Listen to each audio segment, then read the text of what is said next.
A lot of power up's been dropped here, and that steamroller again heading off the front. They must be coming up very soon to that start-finish banner. I don't think they're near the sprint starting yet. They are just coming up to that start-finish banner. And people are ditching the steamroller, which we would not have seen in the race that had it last time around Watopia. So, yeah, I just don't think as effective. I think everyone is wanting that aero because what I'm seeing ditched there was steamrollers and trucks. So people obviously want the aeros. Yeah, that is interesting. The aero is a really good one. I mean, it's pretty versatile. And also, I think the truck is a really good one if used properly. So you get the truck for 30 seconds. You can really make that count. I was playing around in game with it the other day with trying to almost get drop to the back. And this is something for fastest through segment where you could almost drop off the back a tiny bit, drop the drafting power up the van, and as you drop it then accelerate toward the back of the pack, so you're accelerating as though you have that draft, but you've also got the wheels to chase in front of you, and when it runs out you then catch onto the draft of the group and often kind of get slingshot past it. So that could be a really cool way to do it. It's actually hard though if you're going for first over the line, because that can be a bit unpredictable. But if you're going for fastest through segment, there's a sneaky tip for people to give that a go, because people also don't really notice what you're doing unless they're really paying attention or they have the view that we're currently looking at now. But Anna, I think it's interesting the view people race with, like which camera they choose when they're racing. So and the men are just getting out on course, so they're on the lower right, and we're covering the C men this evening. So of course throughout this season we've tried to go across a lot of the community grades and give them all the coverage they deserve. It doesn't matter what grade you're in, everybody's working and racing equally as hard. So a bit of an attack here. Anna, Zed's son, they've got a fair bit of intention here. Look at that, Liana, and then Margot. She's obviously not being held back by that borrowed trainer. She is out of the saddle and pushing some huge numbers. A 1-2 attack there from the team. And even Willamine might have come in there third, just over one of the TBR Smile-On ladies. So that's could be a 1-2-3 from Zedson. They're playing their cards very well on that sprint. And look at them. Just look at those watts. They're not slowing down. So usually after a sprint like that, you can see people drop well down to sort of the just between 1 and 2 watts a kg. You can see more up around that 2.5 to 3. So they're not dialing it back too much. They just know the danger of that last bit of the hill and getting dropped. It looks like the pack has thinned out again. So people are just really dropping each time around they do that sprint. But if we have a look at that camera angle just with them behind, they're about that 3 seconds back, so I think they'll be safe. They'll catch up on that downhill. But if you're going to play some team tactics, one good thing you could do is drop the steamroller now going down the hill and use the steamroller as a sort of team tactic to just push it on the downhill. Not sure if that would work, but it could be something to try. I mean, you may as well try everything. You got 6 shots, right? Well, yeah, I mean, I think that there is definitely a little bit of room for, trying out different tactics. And this happened quite a lot last season, actually, when they were coming into the back end of the season and teams were starting to feel a little bit more comfortable with their position and leading into the playoff kind of time. And they started trying some different tactics, and I think that that's a pattern that we're seeing emerge. The first couple of weeks are fairly civilized and fairly textbook and straightforward, and then place and they get a little bit more creative. So we'll head down to the men. They've just left the tunnel. They are out for the first lap, so we'll go down to, we're watching the C men this evening. We also need to take the opportunity, Anna, to check out the standings for the fellas, so let's take a look at that. I'll hand that over to you, Anna, for the A's. Oh, the A's. I do like to see Deepak Elite there in the front. I did interview them the other week for the Zwift show. Great bunch of guys. Aero in second place. Relentless Anarchy doing well, sticking around in third. Evo Savages in fourth. Eat Dirt Aces in fifth. Team ZWC Blast sixth. KRTA Suck My Kiss in seventh. Gosh, that one always freaks me out. Cryogen. You have to be Super very Bad careful Years. saying that. In eighth. Smooth Ads Sun in ninth. And Eat Dirt Aces 2. 10th. Made it. All right, we got there without having any beeping happening in the background. Nathan, thank you for having your finger on the button just in case. All right, let's take a look at the Bs. We've got the Blowflies leading the way there. They're 1 point ahead of the Dirty Sprockets. WMZ Bs sitting in third on 80 points, so quite a differential between first and second there, and then third and fourth bunched together. The Eat Dirt Reynolds in fourth. The Big Ring 52th in fifth. TV Gungnir in sixth. Aero Press Coffee in seventh. WTRL Mercenaries in eighth. The Dirty Sprockets Kaithra in ninth, and the Z Sundries in 10th. I feel like they must be accountants. Number 10 to have a name like that. They're getting creative. What's season? What's the next season going to bring? Anna, I'll hand over to you for the Cs. And this is actually the group we're watching right now on screen. So the AHDR Cruisers very close behind Dirt and Ernie, so keep an eye for that battle. Herd of Aussie Ants in third, AHDR Commodores in fourth, WMZ Chasers in fifth, Cryogen Altides in sixth. Oh, we've got a third and fourth battle too to keep an eye on, the Herd team and AHDR, so keep an eye on that. Evo Flux in 7th, TZP Charlie in 8th, Eat Dirty Calories in 9th, like that one, and TBR 46 Tooth in 10th. What counts as a dirty calorie, I wonder? Probably anything involving cake. All right, let's take a look at the Ds. The AHDR Drafters on 100 points, perfect score from them. Zero Dark Dirty in second, the Dodgers in third, Herd of Nimble Numbats in fourth, Delta in fifth, the Dirty Deeds in sixth. I'm wrapping up quickly, Anna, because the Cs are heading into this first sprint now. AHDR Keat has taken a bit of a flyer here. He's got a solid lead, but he's also got some teammates back in the pack looking after him. A bit of an uphill slog up here. But is he going for fastest through segment, first over the line, or maybe both? Do you know what it looks like they're doing? If that's his teammate behind him, I think his teammate is playing the sticky draft tactic. He's going just fast enough that people are stuck on his wheel, and they looks like someone did just pass him, but it's a great tactic up to the sprint because there's a slight climb and people do get stuck on your wheel unless they drop sort of a special power up. But I think he did that for a good portion of the climb, and it seemed to work because they have not been able to gather too much pace on, although it looks like he might get past just on the line, unfortunately, with Mardoza from Dirt. It's a close battle at the top two, so those are valuable points. Looks like Sullivan from Dirt may have come in second. So very, very good work there. And another Dirt rider with MC. That would be a perfect little breakaway if they can work together there.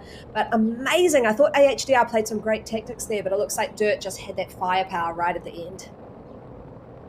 Well, it's a long way to go in a breakaway, but having said that, we said that in Richmond, and each lap it just got thinner and thinner on the ground. In the bunch, certainly no real bunch to be seen.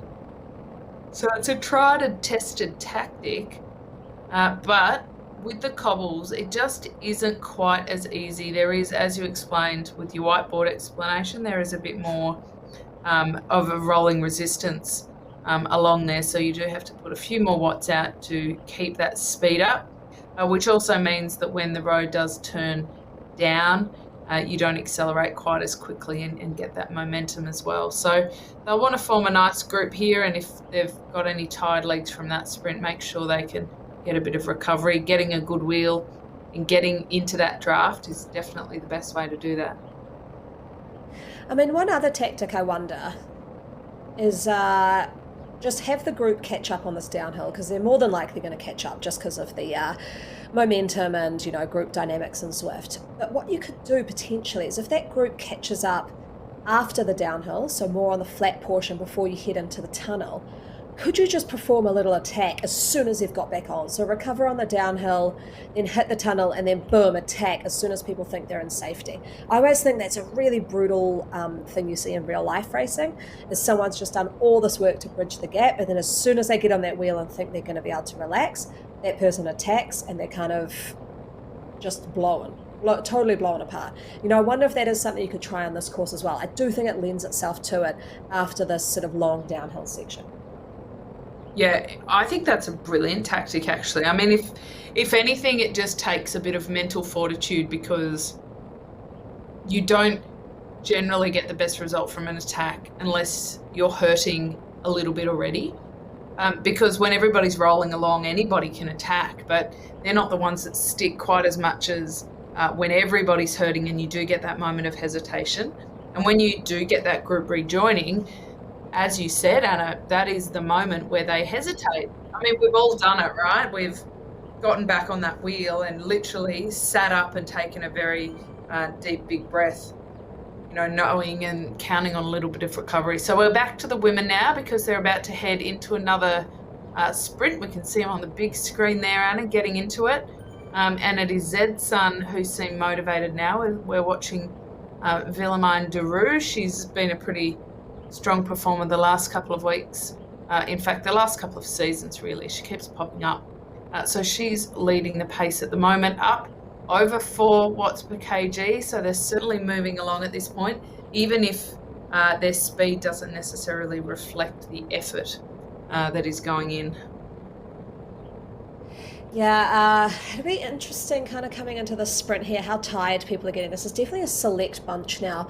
Looks like about potentially 25 riders. So they have pushed some riders off the back. A lot of steamrollers being pushed here. People are going to like seeing this, I think. I think they're going to like the fact that you can drop a steamroller and not have it as a total game changer. Because you can see, even though they're being pushed off the front, those ones behind them are able to sort of stay on their wheel.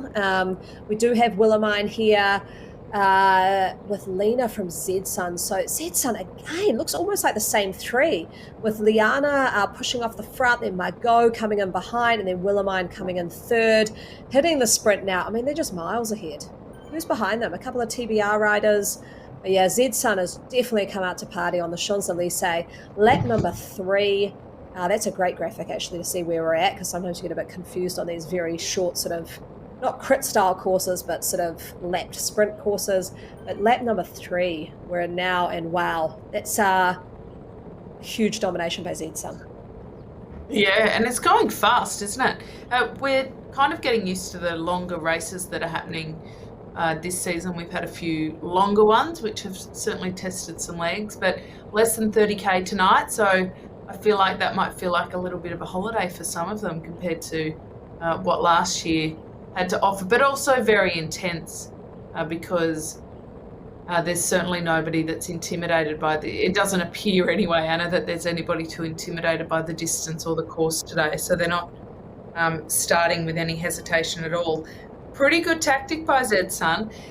Again, we've come to kind of accept almost placidly that fastest through segment is going to happen in the first lap. But it doesn't mean it has to, and we can really throw, turn everything on its head to see some different tactics playing out. And Zedsun certainly put a good effort in there to give that a crack. TBR have 3 riders kind of patrolling the front, if you will, and another sitting in a little bit further back with Tess Waterhouse just sitting toward the rear there. So we saw a fair balance of numbers last week, Anna. It looks to me like this week we've got between the Bombshells, the Bam Babes, and also Zedsun, of course. We've got a bit of a balance here, so no numerical advantage in particular. So unless it thins out a little bit, then that won't be something that'll play a big card. Yeah, I do just want to touch on the Smile On team. I always get my weekly message from them about all their nicknames. We've got Style Queen Sarah out there, so that looks like a newer member of the team. Comet Class That's Caroline. For you. That's just for you, Oh, Queen. Dance Move Dawn, Loves to Go Long Linda, who did everything on the weekend. So, wow, that she's out here. Jeepers. Know My Limits Lucy, and Captain Tow Truck Test with their DS being Kick-Ass Kimberly. Now, they could not be going for these sprints because apparently they've been hitting the bars and restaurants along the Champs-Elysees all evening.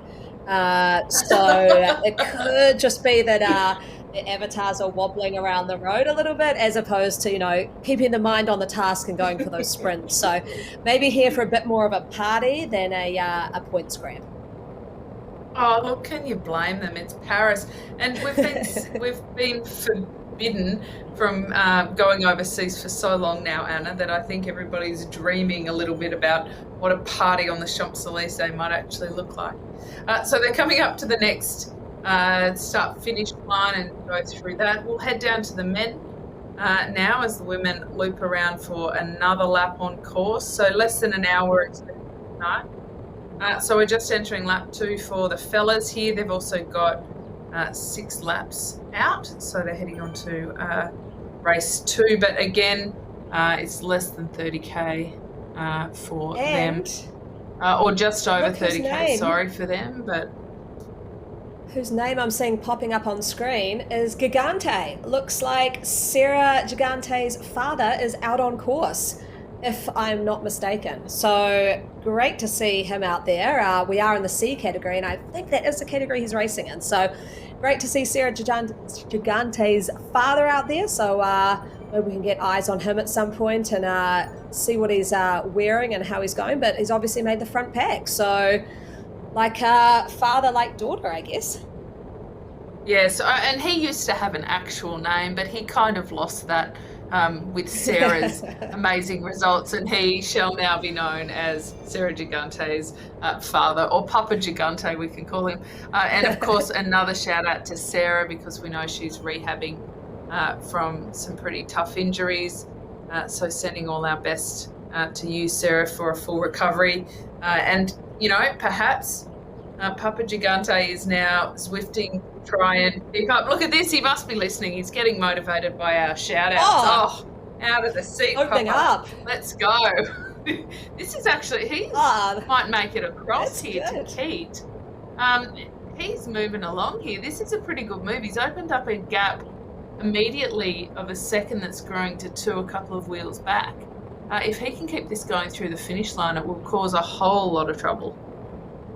Oh, for sure. Look at who's chasing him. Yates. Now, do the Yates brothers have any relations in Australia? That would be amazing. Gigante and then Yates chasing. I mean, this is fantastic. This is all the celebrities, families out on here in the Category C racing tonight. Amazing to see. I mean, Yates, favourite for the Giro that's currently on, and look, coming up pretty strong behind Gigante. Yeah, look, I think that we can give that to Yates regardless of whether he's in any way related. For our purposes, he is. Dalton goes across the line there in a sneaky one to take the win. That was very well done. That was quite a late burst of speed. But this is the danger point where attacks might start to go off the top. Let's talk for a second about bikes, Anna, because I know you love geeking out on the bikes. From the way I see tonight, I would think that Aero is king, but sometimes you have a fancy take on it. I think what I'm seeing, because I would say Aero is king too, I'd be going the dish wheel on the Specialized Venge S-Works. That's always my kind of go-to for these kind of courses. However, I am seeing a few Trons as well, and that gives me, I think, 2 reasons for that.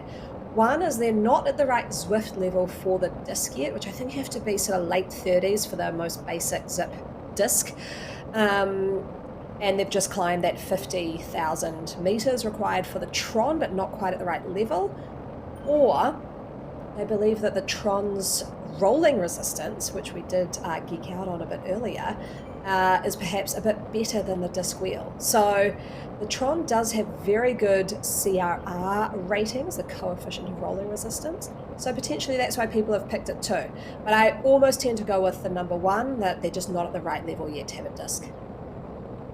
Yeah, well, I mean, I certainly don't have a disc at my disposal yet, and I like to think that I Zwift quite a bit. So there isn't, I think a lot of people have this understanding that the difference between level 1 and level 2 is the same as the distance between level 25 and level 26. But it certainly gets a lot harder to jump up levels the higher up you get.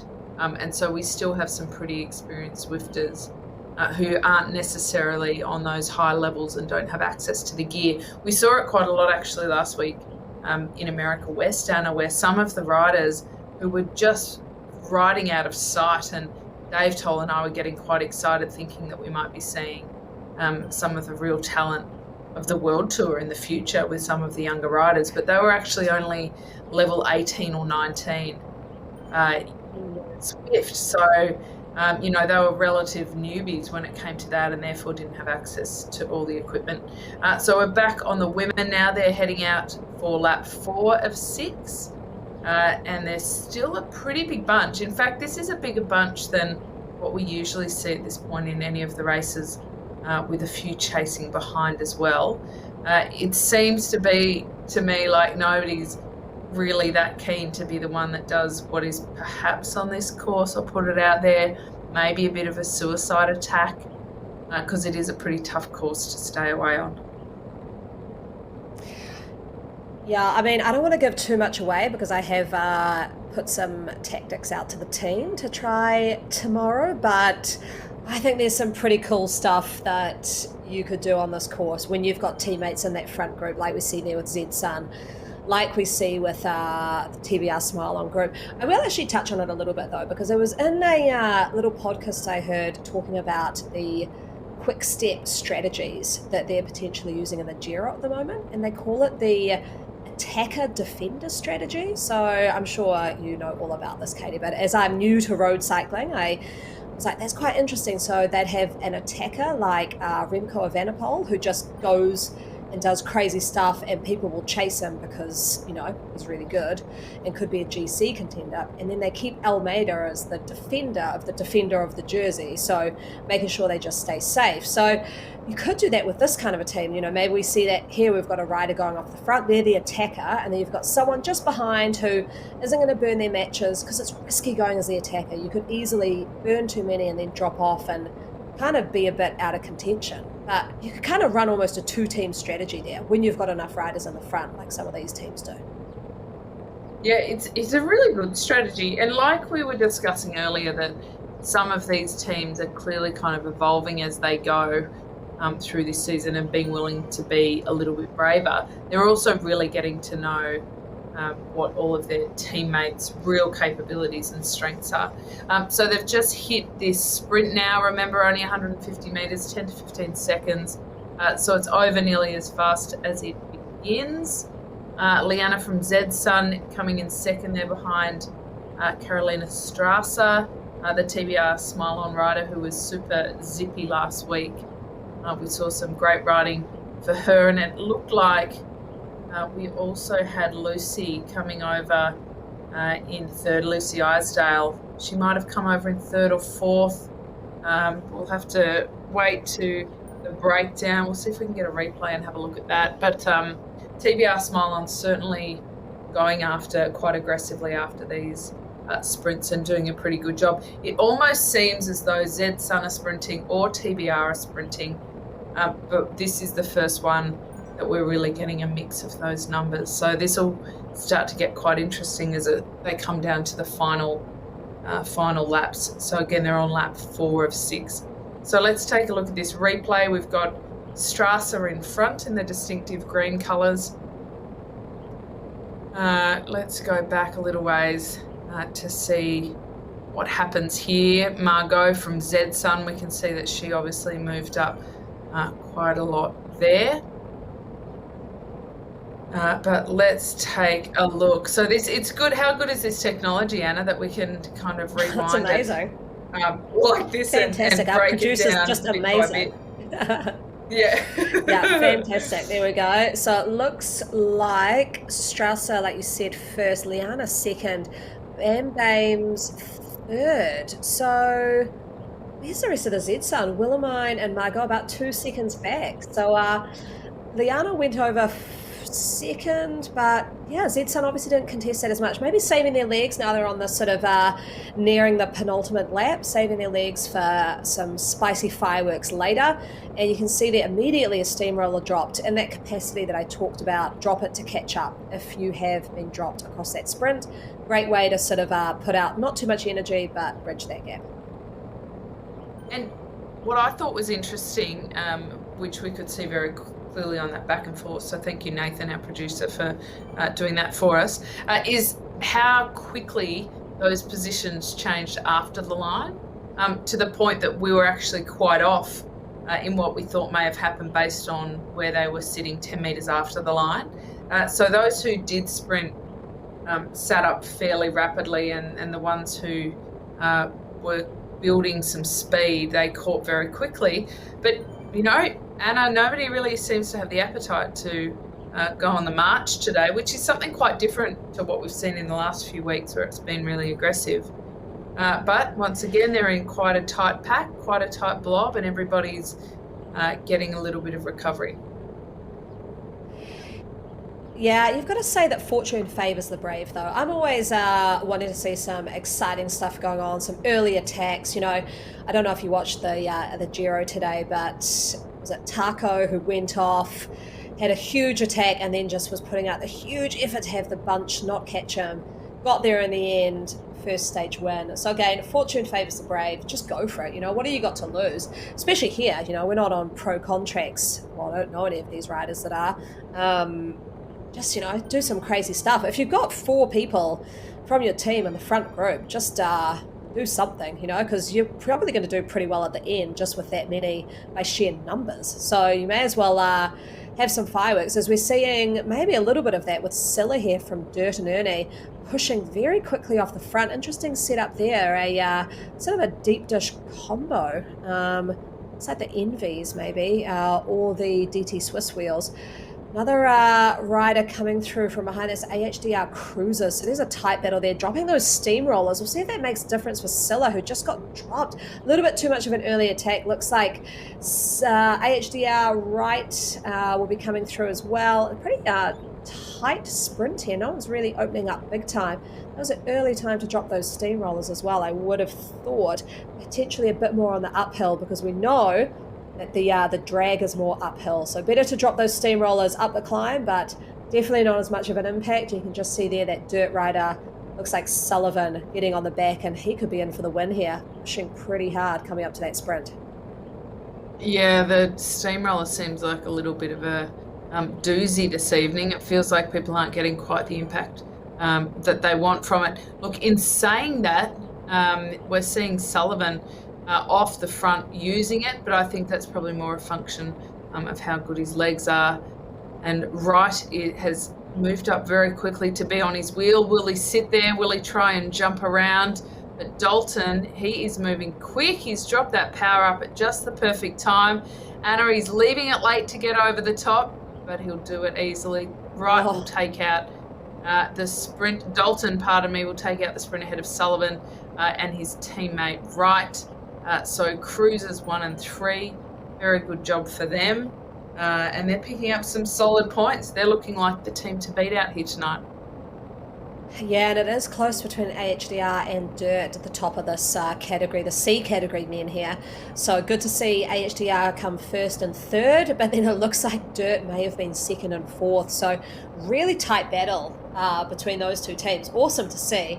And yeah, so not seeing an amazing amount of tactics that I thought could have come from this men's field. We do see an attack off the front, though, as I say that, from a yellow jerseyed rider. Got a bit of a gap there. Looks like, is it Franz Jupe? No, it's Swan here from WP Taz. So not keeping the watts relatively high. We are in C category, remember, so we probably won't see sort of attacks off at 5 watts a kg, but so keeping the team back, 3 seconds back, but unfortunately they will catch him on the climb. So might have needed to attack a touch earlier, but I like this. I like people who sort of make this effort off the front. I don't think anyone will be chasing. They'll be just using the momentum, but good job here, Swan.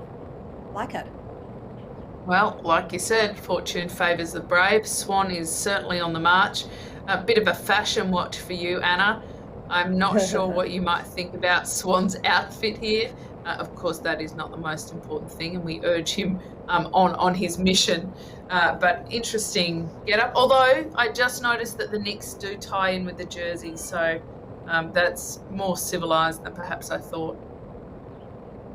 Yeah, I'm not loving it. There's a lot of matching though, which is Here it nice. comes. I didn't want to mention it before because I thought it was so great he was putting an attack off the front. But not my favorite, let's just say. I'm actually getting sent now pictures of people in their in real life kits asking how they look. He's dropping the steamroller there, which is just what I talked about earlier about could you drop it on this part of the course and get a little bit of a kick over the field. We'll see if that pans out. That's an interesting tactic.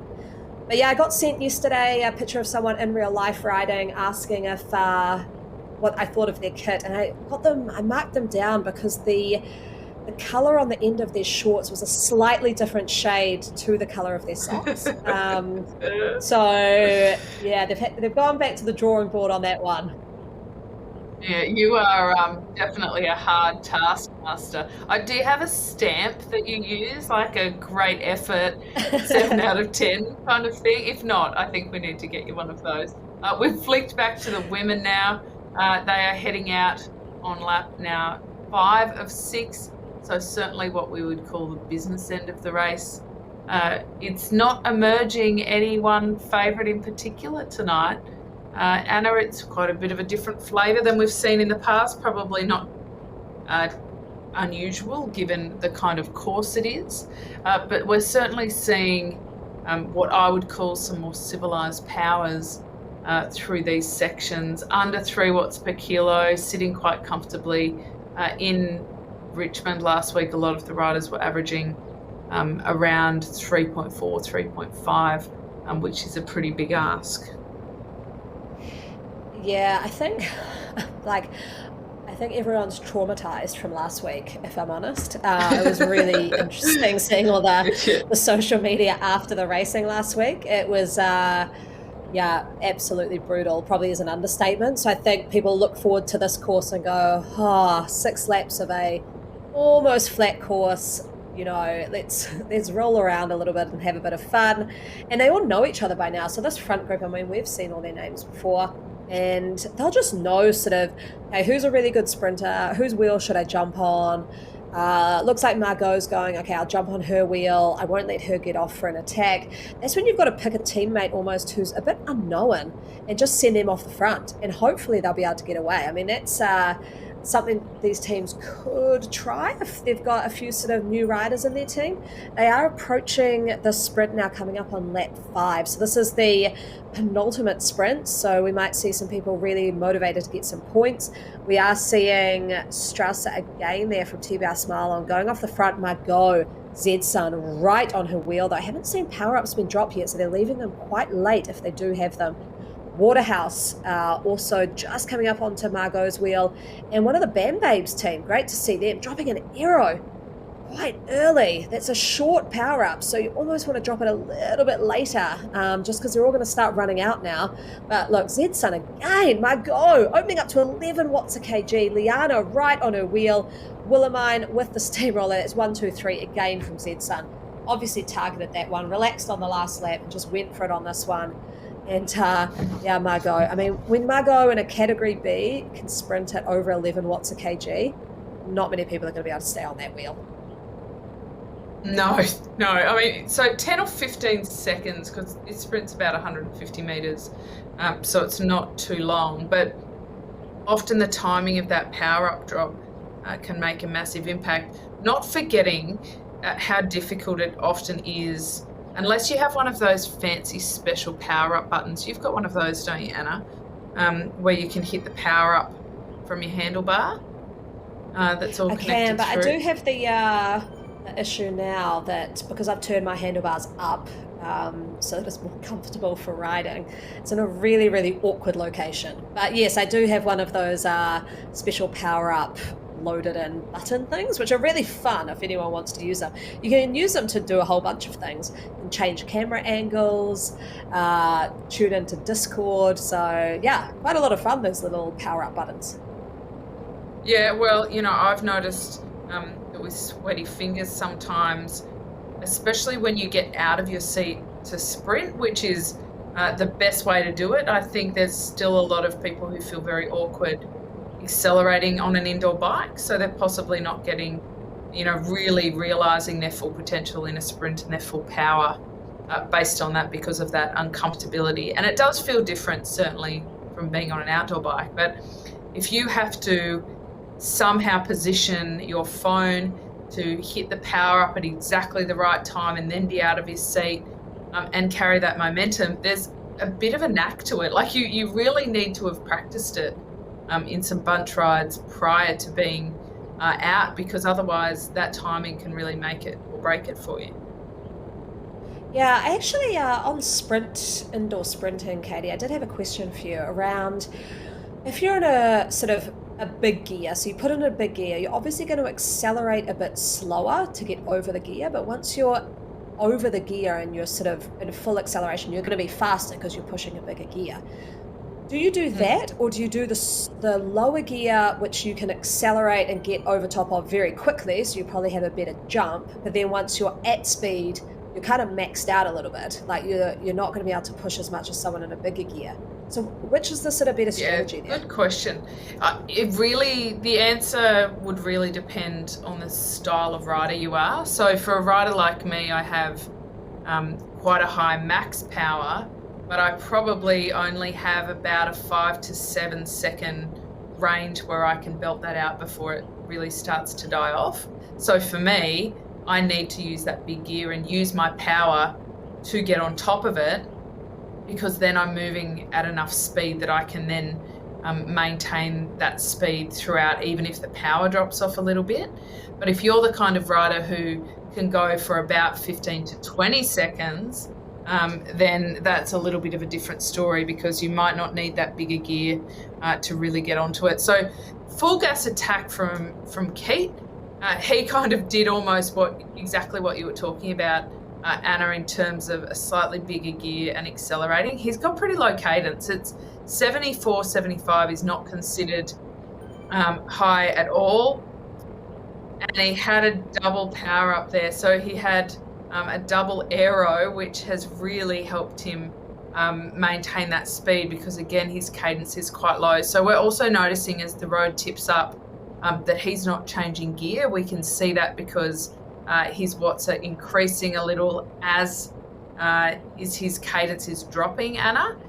So that indicates to me that he's got decent legs, because if you are on any kind of incline and you're out the front and you're choosing not to drop into an easier gear, you have a bit of faith that your legs can kind of muscle over the top. So let's see as he gets over the top here if that cadence can increase, because it is starting to drop below what I would call critical. Anything under about 60 revs is a bit of an issue, I think, for keeping it going, and indicates a fair bit of fatigue. So let's see if Keith can keep that rolling at all. But that double power-up attack, that was pretty solid, pretty nasty for the chasing bunch. It is like, I was just thinking, like a double rainbow, a double power up. So if people don't understand what we're saying, it's not a sort of weird quirk of Zwift. It's, he would have got an aero power up right before he went under the start finish banner. He would have popped that right under that and then got another one. And he got there. The two dirt riders. Oh, that was very quick behind. A little bit too close for comfort.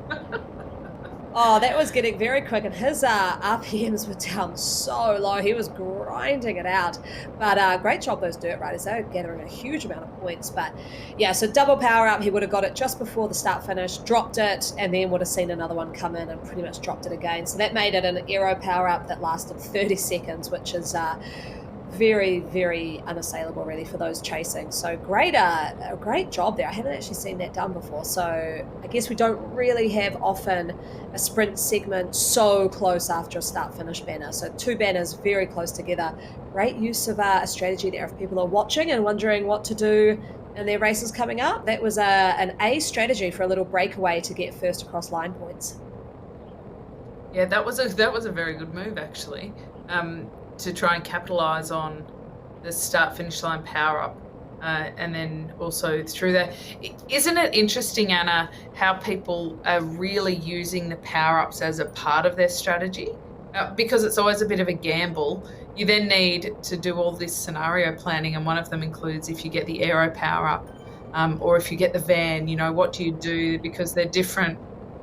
They're definitely different strategies. Now, these three, Anna, this is our first significant break of the day because they're working pretty well together, including the drop They are. of the power I'm up liking this. by Zwift. So that if you're dropping a power up in a breakaway, you'll want to make it stick. You're not just there for the party of it. So let's see if these guys can pull away any further. 4 seconds. What do you reckon? 15, Anna? 15 and they're safe? They're looking all right. Like, I think 3 out the front, 4, now 5 seconds ahead is it getting to be? This could be a group that works well together. And I want to see them work. I love seeing a breakaway sort of come together, and they're pushing some very high, way higher than the group behind. They're pushing extremely high watts. So I think they could have this. It's gone up to 5 seconds now. They're going to come around the base and go through that sort of hilly component of the course where they go down into the tunnel and up again. So I think they're really gunning for this. I'm loving this. This is fantastic. Good little 3-man group. I don't think any of them are from the same team. There's 2 yellow jerseys, but I don't think they're the same team jersey. And a pink rider there as well from Evo. Love the Evo riders. So these guys are working well together. 5 seconds still. They're sort of getting hung there. We've got a Keat we can see coming near the front of the group chasing, but they're still nowhere near the watts that this little chase has. So I like this. This is really, really good tactics here from those 3 riders at the front. Well, I joined an Evo ride this week, and it was one of the best I've done, actually. They were a great group. So I'm a big fan of their community. We're back to the women now because, Anna, they're on their final lap. Hip, hip, hooray. They would be pretty happy with that. I think a couple of them, as you well mentioned, were a little bit scarred from last week. I'm sure Martin at WTRL got some interesting emails after that one, but good course choice, I reckon. But yes, they're on the final lap now. So now really they're just posturing for a sprint, because if they haven't done a lot until this point, and I think really the only thing that we can look out for that could be successful is probably a late break in the last kilometre to 2 kilometres, where everybody's almost playing a little bit of cat and mouse.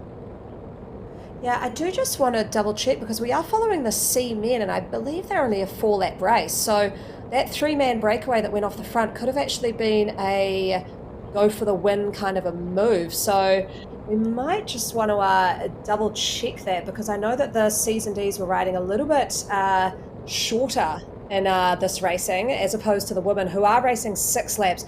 I did wonder that, just seeing that attack, that it's not really a attack you would do unless I think you were going for the final point. So we'll see potentially if we go back to that men's race, because they may now be coming around to the end of their race, if I am not incorrect. So we'll see if we can drop back there, but these women are coming up to their last sprint here, lap 6 sprint. So the A's and B's are doing 6 laps, the C's and D's 4 laps. So a little bit different here, seeing all these power ups being dropped, and we'll pop back to the men's to see if that breakaway has made it after these women have gone through this lap 6 sprint. Looks like Margot again off the front, just absolutely amazing. I'd say my rider of tonight in this women's race, just phenomenal sprint capability. Zed's going to be glad to have her on. I wonder if she might be heading up to the A's next season.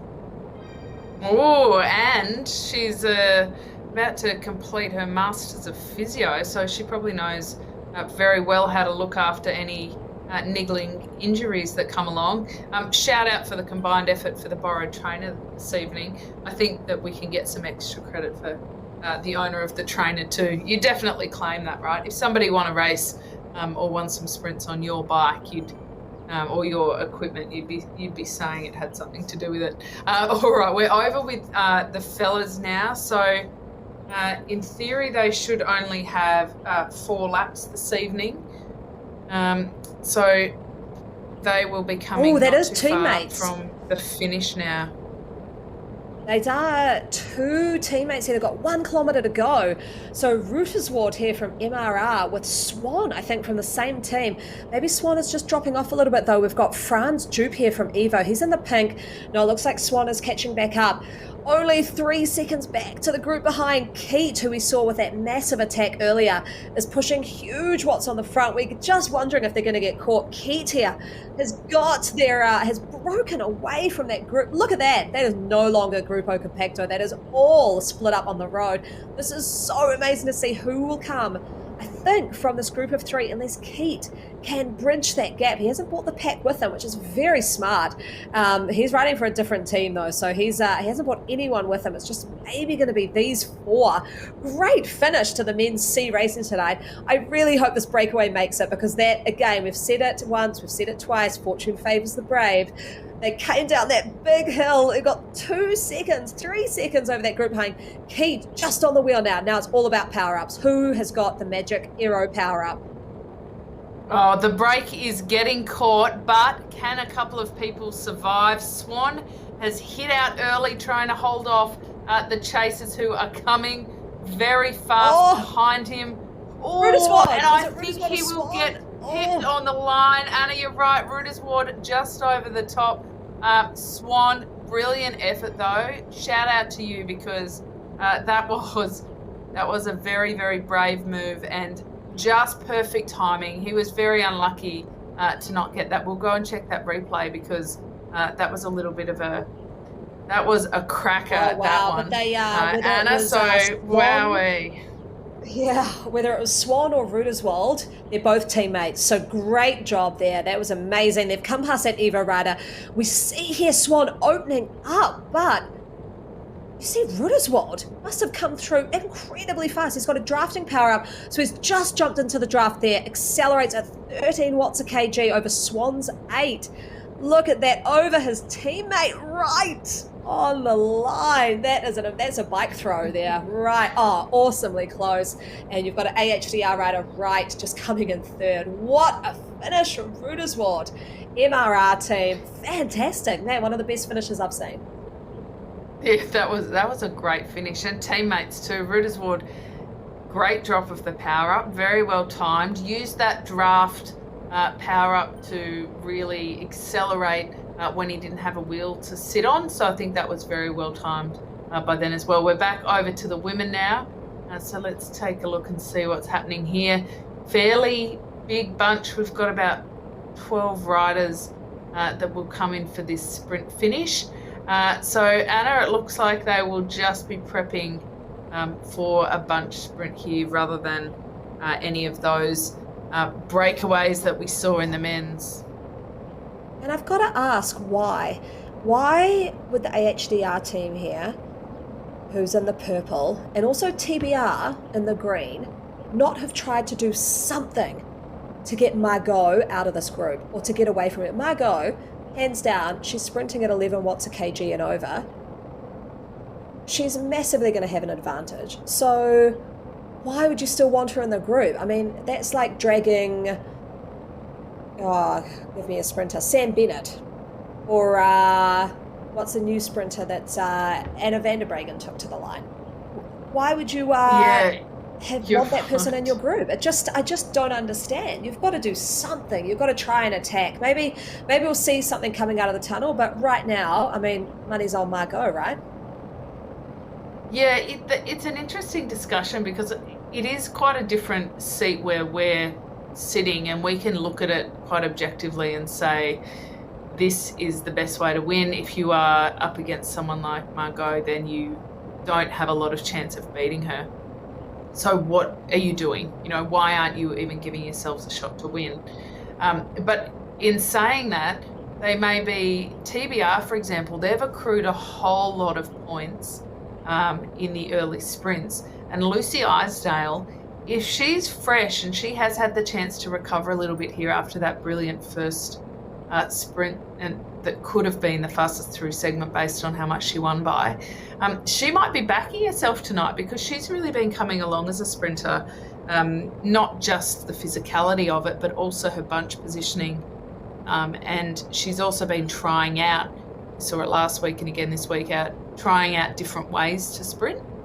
So there's definitely that kind of consideration. And the other thing, they may be chatting on their comms, Anna, and all of them might be a little bit toast, sort of just hanging on and not feeling like a breakaway is something that they could really carry on. But there's quite a lot of jockeying going on with about a K to go. This is really going to come down to acceleration. If I was Lucy Isdale, I'd actually back it off, have a run at them and hit them at full pace already rather than sprinting from the front, because I think that will really suit her. But it looks like the teams should start getting organised, because they do have, each rider has a couple of teammates. So pick a sprinter, let's do a little bit of a lead out and see, and may the best woman win. Margot's on the front early, Anna. I'm not sure about this one. It's a big lead out from her. I mean, she's got the legs to do it, but it's still very early to be on the front. And dummying a little bit too, jockeying all of them. For sure. I mean, I think this is a perfect course for a lead out, and you're looking at the purple team there, although I think they're two different teams all come together. We are seeing some power ups being dropped now early. So this is 400 meters to go. We see TBR Smile on pushing off early with Strasser here with the drafting power up. Not a best use of it because she's not actually on anyone's draft. Look who's opening up, Margot. 12 watts a kg. Exactly.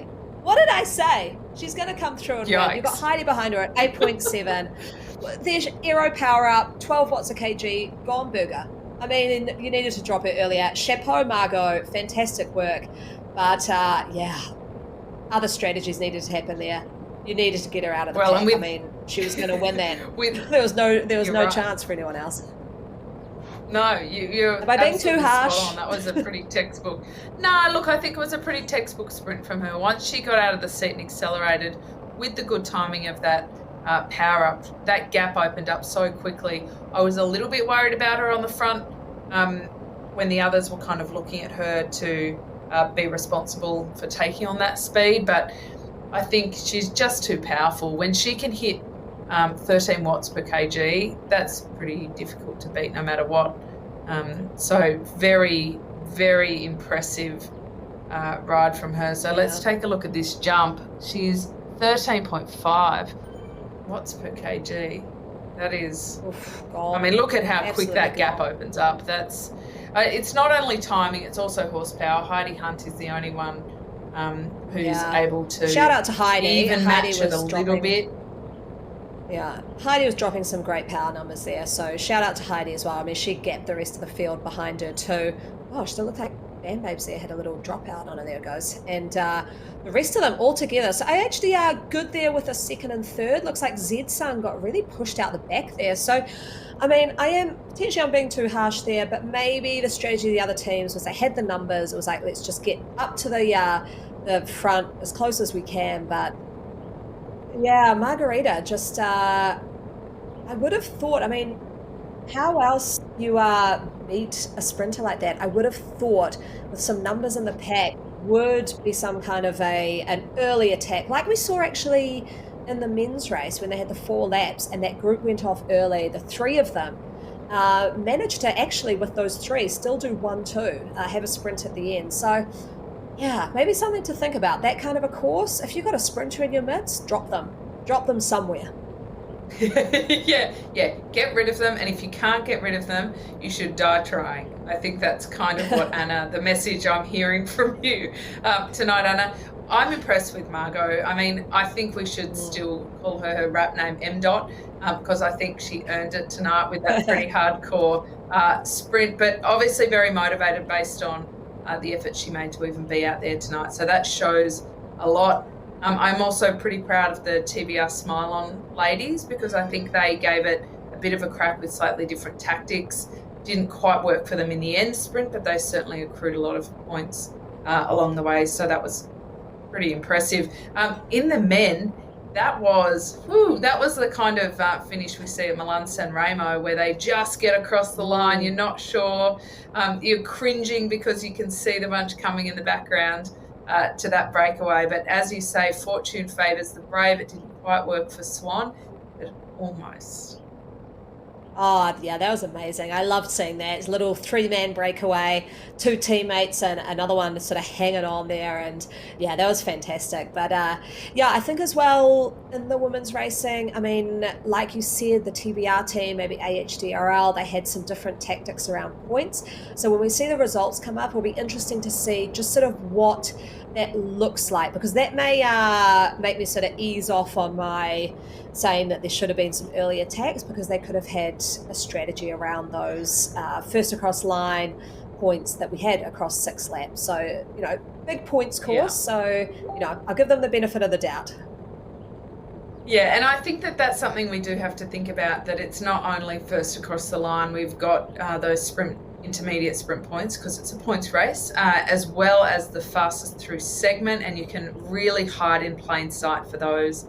Sometimes we've seen that go to riders that haven't even popped up much on screen at all because of the tactics they've used to do it. So we'll take a look at results when we can, but you can also head to WTRL.racing to really delve into it if that's what you want, Anna. But let's take a look here. Margot Jacquet, M. She is the real deal. Racing for Zed Sun, 3.4 watts per kg. She's efficient and just over an hour of racing, so great job there. Heidi Hunt has come in second for the Bombshells. Carol Welsh in third for the Bam Babes. Martin in fourth. Esdale and Lucy had a great opening sprint there, and great to see her finishing in fifth there. Coming in fifth. Hall in sixth. Carolina Strasser in seventh. Wilhelmine de Roo took eighth. Schleisinger in ninth, and Tess Waterhouse rounding out that top 10. Zed Sun, lots of Zed Sun in there, Anna, lots of TBR Smile On, lots of Bam Babes. I think this is going to be pretty tight to the end. Definitely, and looking here at the C category, we had GL from the Rave C Oz in first. L San Diego and from the Lac teams in second. C Rice from the Crazy Cakes in third. Rave C Aussie, that was T Katie in fourth. M Lovegrove in fifth. E Lau in sixth. D Blegg in seventh. Geiger in eighth. Z Stolton in ninth. And 10th was F Medina. Alrighty, let's take a look at these Ds. We've got Hawthorn taking the win ahead of Hirsch. Balla in third, Dowling in fourth, La Civita in fifth. So Rave D Oz taking 1, 2 and fifth there. Pretty dominant ride by them. We've got Matthewson from the Daiquiris in sixth, Drew from Rave in seventh, and Wacker from Rave in eighth. So they have had a brilliant night out on course. For the Diamonds, we've got Lindsay in ninth, and for the Daiquiris, we've got Chung coming in 10th there.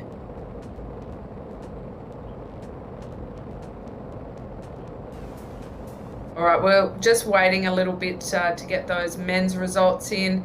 Anna, they're just getting finalised. I mean, that's what happens when you get a photo finish, right? You've got to go back and analyse that. And I'll tell you what, for the amount of nerding out you like to do with your whiteboard, you should delve into the science behind the photo finishes and the photo finish cameras. I actually think that Zwift is far more accurate than in the real world for that happening. All right, the men's results are in, so let's take a look at what happened there. It was certainly a very exciting finish in the end with that breakaway being brought back. But let's take a look at the A's. I'll throw this to you, Anna. Look at that. Bevan, who we know from DPAC Elite, one of the best sprinters on Zwift, took it out. Not surprising there. A. Coles from Eat Dirt Aces in second. D. Pachero from DPAC Elite. Look at that. First and third. B. Hill from Aero in fourth. And H. Moore from Aero in fifth. So that's looking good for them. Wilkie from Wes Sharks in sixth. L. White from Aero. Very good. In seventh. A. Kubo from ZWC Blast in 8th, AB from Evo Savages in 9th, and Campagnoni from DPAC Lead in 10th. Not sure where Sam Lindsay was, but here we go. That was a top 10 in the men's A. Oh, look, your Kiwi boy will be somewhere, I promise, Anna. The bees are still out on course because they are warriors that have to race a little bit longer, 6 laps for them. So 4 laps for the Div C. What a sprint that was in the end. Gustav Ruttersward took it out ahead of Will Swan. Hamish Wright in 3rd. Sullivan sitting in 4th there. Jonathan Brook, he came in 5th. MRRC had a good day, didn't they? Goodness me, 1st and 2nd. Yeah. All right, in 6th, we have got Tucker from Evo. In 7th, we have Yates. Do you reckon it's Simon Sean Yates? Steve Yates it is. Simon Yates. Well, you know, Steve, if you can change your name to Simon, then we'll recognise you quickly. In 8th, and a big animator of the day was Andy Keat. In 9th, we've got Mardosa, and rounding out the top 10, we've got Gifford. 9th and 10th, I have to have a shout out for their team name, Anna, Dirt Nerney. That's a pretty good one. That's fantastic. That's a pretty good one. That's good. I like that one. All right, what happened And in looking the at the Ds? B Let's take a division, look. in the Bs, we've got A. Lawson from Zero Dark Dirty. Took it out over S. Bamford. That's a really close finish. That was even closer than the C's from the Drafters. Then you've got another Yates. I don't know if it's the brother of the one in the C's. WMZ Dodgers. Twin brother, yes. Yes, twin brothers, yep. S. Macon from the Drafters, and Westhind from the Drafters as well, and Hussey also from the Drafters. So 4, 5, 6 from the Drafters. Hidalgo from Delta. Gassert from Zero Dark Dirty with his teammate Sexton right behind, and then Roberts from Herd of Nimble Numbats. Have we heard of that herd before? In 10th. I'm not sure. I like the Nimble Numbats. I mean, it's a bit of a tongue twister, but I think a Numbat is a little bit like a Bilby from memory. I might have to look that up though. But I like the herds. So the bees are just coming across the line now. Good on you, fellas. Stewart took the win there in what looks like a pretty tight finish there ahead of course. So a win for the Blowflies. The Mercenaries sitting in 2nd, and those guys are still coming in. So it looks like it must have been a breakaway with a tight sprint, given that those other results haven't dribbled in yet. But if you head to WTRL .racing, then you can really dive into it and see how everything's going, Anna, not just from tonight, but from some of the other leagues as well. Let me just ask one question before I bid you adieu. Your whiteboard this week is absolutely chock full of delightfully interesting things like the coefficient of rolling resistance. Is there anything you've learnt tonight that you might scrub out on that whiteboard and perhaps change one of your previous thoughts? I'm just going to give myself a shout out, is that I think I got that rolling resistance bang on. I think that steamroller is not as powerful as when it's on the dirt, and I'm not ashamed to say I'm pretty proud of myself. The whiteboarding worked out. Often it doesn't, but I'm proud of this one. The research paid off. My husband wondered what I was doing with all these equations up there, but there we go. It paid off, I think. The work paid off. Yeah, well, you'll have to head out of the dungeon after this evening's broadcast and go give him a high five. If he's still awake, tell him how wonderful you went tonight. But thank you, Anna. Your genius whiteboarding and incredible knowledge is very interesting, and I will likely look at those numbers that you reeled out while I'm doing the broadcast tomorrow with Dave Toll, and I'll try and explain them to him. And he will probably just really be wanting you to be there with him. So we'll see how we go, though. Thank you very much for this evening. We will be back same time, same place next week. We are heading into the final couple of weeks of this season, but don't panic. They're busily planning the seasons to come, so we won't run out of racing to have Anna get to bed. You've got the EMEA coming up, which is in all hours of the morning in New Zealand, and we'll see you next week.